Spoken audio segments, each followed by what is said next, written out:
Fourth stall, chapter 22. That night I decided to go to the junior high football game. I kind of just wanted a break from everything that had happened lately, but I also had some business to take care of. It wasn't pleasant business, but it was perhaps the only way I could salvage the wreck my life had become. The junior high football games were usually pretty fun.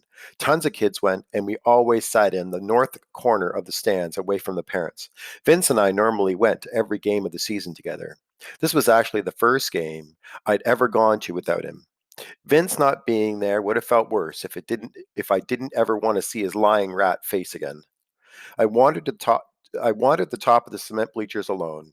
There was a concession stand and a booth where the radio guys sat and did commentary for the local sports stations. Our town was really into sports, so even the junior high games got to be on the radio. I found a seat near where the parents always sat, away from all the other kids. I just wanted to watch the game and think. As I watched, I began to notice something. Our star running back was playing like garbage. The offensive line would open these huge holes for him to run through, but instead he would try to cut it outside every time, and there was always a linebacker or a defensive back just waiting for him. He never seemed to know where to go. It might have seemed odd to a normal spectator, but by this time, I knew better. By halftime, he had 10 yards on 15 carries. I saw the coach screaming at him in the sidelines. At the start of the second half, the running back was on the bench. The backup running back was in, but that didn't help much because he was really supposed to be in the third string running back. He was playing only because the usual backup running back had gotten kicked off the team for mouthing off to the coach. I was clearly watching the handiwork of Staples. He must have paid the starting running back to play poorly on purpose. By the fourth quarter, we were down by 26 points. A loss was inevitable.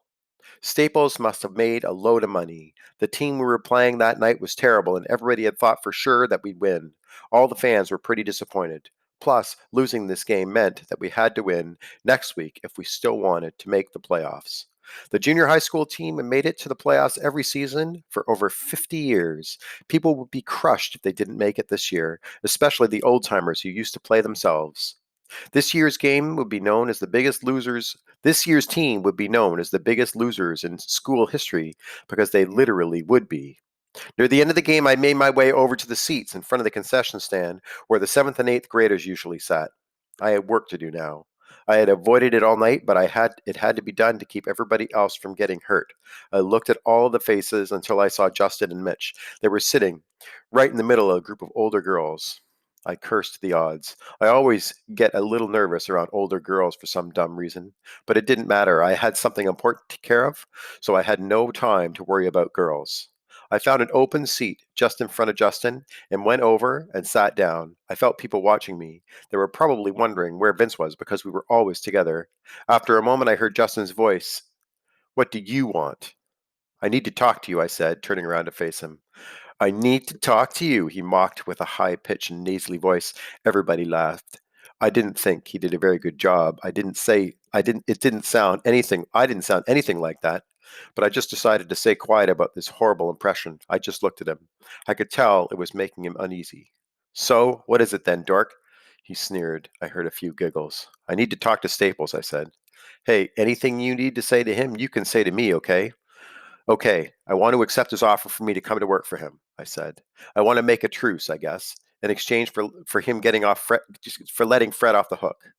It was one of the hardest things I'd ever have to say. Normally, I'm not the type of kid to give up, but I still know when I'm beat. And dragging this out to the end was only going to bring Joe and Fred and the bullies more trouble than they needed. If I surrendered now, maybe I could avoid all the insult and injury heading my way. I had to keep telling myself that I wasn't quitting. There are times when making a bargain just makes more sense than fighting to the end. This was one of those times. Justin's jaw dropped. I bet he hadn't even known that Staples had made me that offer. Mitch whispered something in Justin's ear. Justin nodded and finally closed his mouth. How do I know this isn't some kind of trick? He asked uneasily. You don't. The kids around us all got quiet. They were all watching us now. Look, he made me the offer, I said.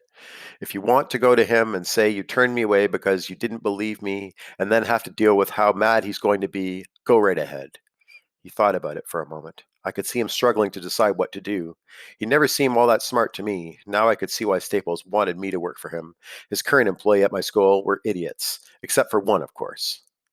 Okay, sure. I'll tell him, Justin finally said.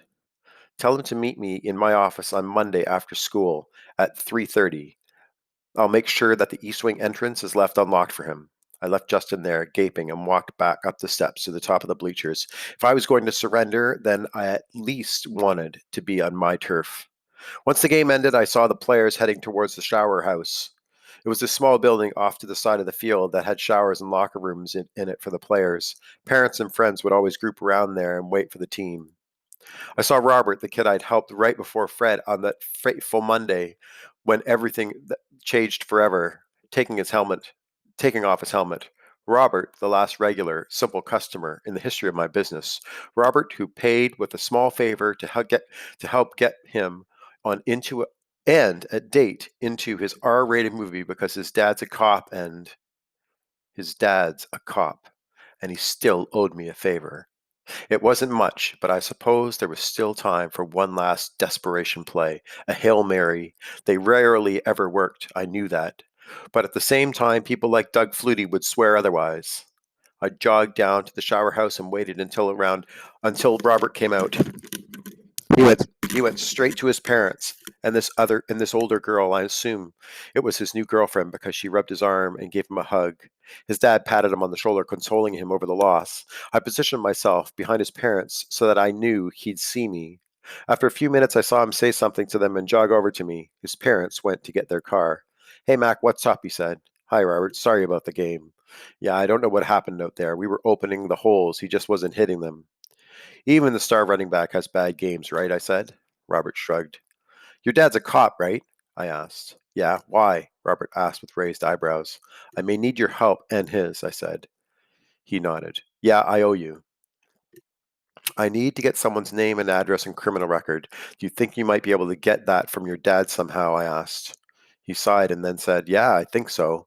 He's pretty careful about not using cop stuff for anything but business, but I think I can swing it. Good, okay. I'm looking for someone who goes by the alias Staples. If any hits come up for an address in the creek, then you'll know you've got the right guy. I remember from the first meeting with Staples in my kitchen that he had a tattoo that said, "It's the creek." A lot of kids who live there are actually proud of it, and they're always drawing those words all over their notebooks and lockers and stuff. They wear the creek like some sort of badge of honor. So I had a pretty good hunch that that's where I'd find Staples' headquarters. Do you mean the Staples? Robert asked. I thought he didn't exist. Yeah, well, he does.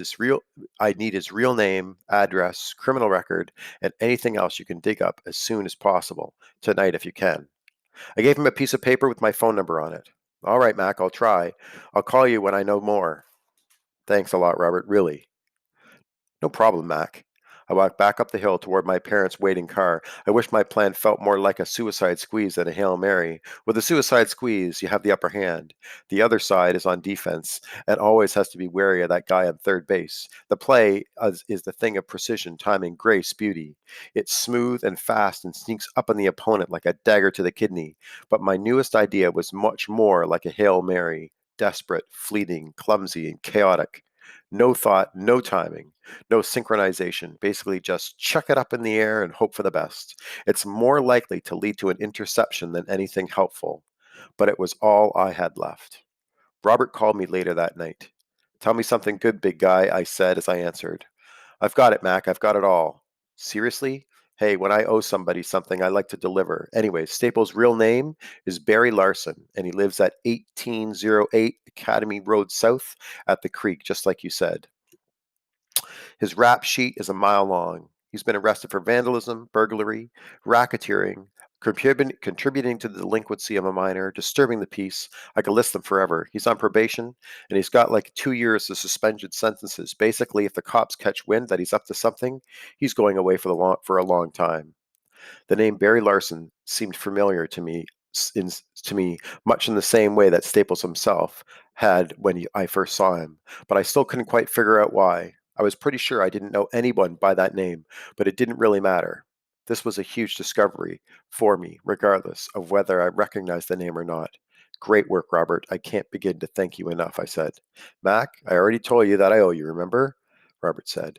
Don't worry about it. Plus, you're a good guy. You deserve it. We hung up and I celebrated just a little bit. It felt empty though without Vince.